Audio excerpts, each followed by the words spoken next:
हकीकत टीवी के नुक्ता नज़र से अमेरिका ईरान तनाज़े को समझने की कोशिश करेंगे।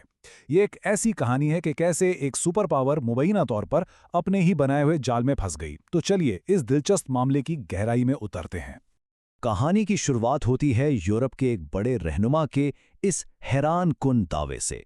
ये सिर्फ कोई सियासी बयान नहीं है, बल्कि ये इस पूरी सूरत-हाल का स्टेज सेट करता है, जहां एक आलमी ताकत मुबीना तौर पर अपने ही अंदाजों में बुरी तरह फंस गई है। और यही हमारे आज के तज्जिए का मरकजी नुक्ता है। एक ऐसी जंग जो सोचा गया था कि चंद दिनों में ख़त्म हो जाएगी, लेकिन वो एक स्ट्रैटेजिक दलदल बन गई। आखिर ऐसा हुआ क्यों? आइए देखते हैं। इस पूरी कहानी को समझने के लिए हमें वहीं से शुरू करना होगा जहां से ये बयानिया शुरू हुआ, यानी जर्मन चांसलर से मंसूब वो तनकीदी बयान।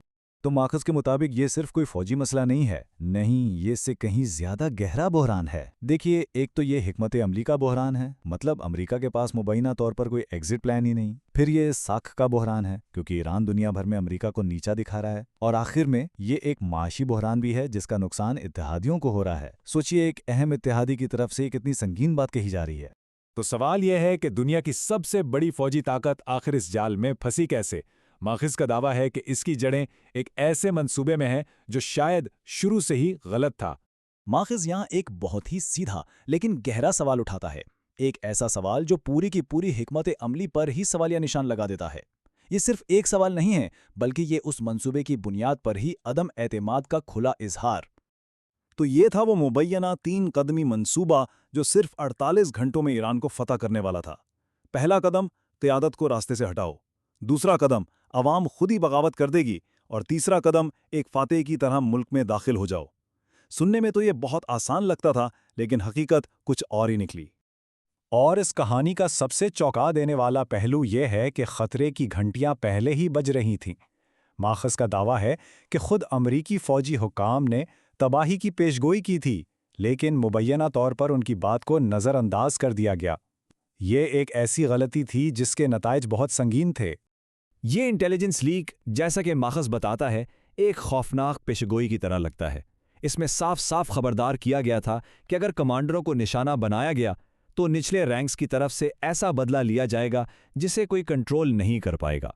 ये एक वार्निंग थी जिसे नज़रअंदाज कर दिया गया। तो जब मंसूबा उल्टा पड़ गया तो क्या हुआ? तबाही के बजाय मार्कस कहता है कि ईरान ने इस बहरान को एक मौके में बदल दिया और शतरंज की बाजी ही पलट दी। और यहां से जाल वाली बात को असल शक्ल मिलती है। तवक्को ये थी कि ईरान टूट जाएगा, लेकिन हकीकत मार्कस के मुताबिक ये थी कि ईरान पहले से कहीं ज्यादा मुत्तहिद और ताकतवर होकर सामने आया। ये मंसूबाबंदी और हकीकत के दरमियान एक बहुत बड़ा फर्क है।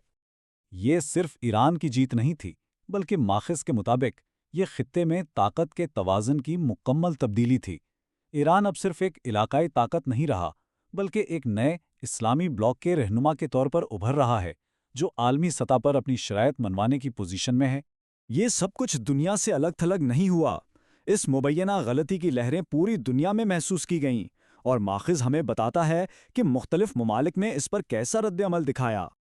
और सबसे अहम बात है अमेरिका की बढ़ती हुई तन्हाई। नेटो, जो इसका सबसे मजबूत इत्तेहादी है, इराक और अफगानिस्तान की गलतियों को दोहराने से इनकार कर रहा है। खलीजी ममालिक में खौफ है, और इस दौरान रूस जैसे हरीफ इस सूरत हाल को अमेरिका के खिलाफ खूब इस्तेमाल कर रहे हैं।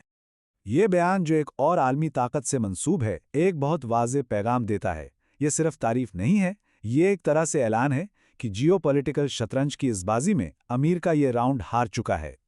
ज़िफ़र, जी हाँ, ज़ीरो, ये एक बहुत ही ताकतवर अदद है। मार्कस के मुताबिक यह है नेटो इत्तेहादियों की वो तादाद जो इस जंग में अमेरिका का साथ देने को तैयार है। मतलब कोई भी नहीं। और क्यों? क्योंकि उन्हें यह एक ऐसी जंग लगती है जिसका कोई वाज़ेह अंजाम नहीं है।